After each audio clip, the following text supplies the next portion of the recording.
Dobrý deň. Dnes mám pre vás ponuku dvojizbového bytu na Školskej ulici v Rimavskej Sobote.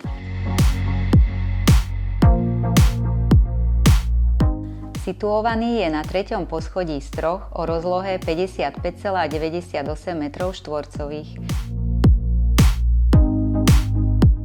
Postupne prešiel kompletnou rekonštrukciou.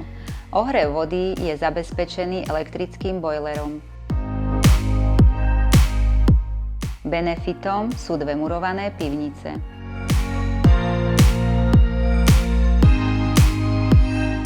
V okolí sa nachádza kompletná občianska vybavenosť, veľa zelene, detské ihriská. Tak čo poviete, neváhajte ma kontaktovať a ja vás prevediem celým procesom úplne bez starostí.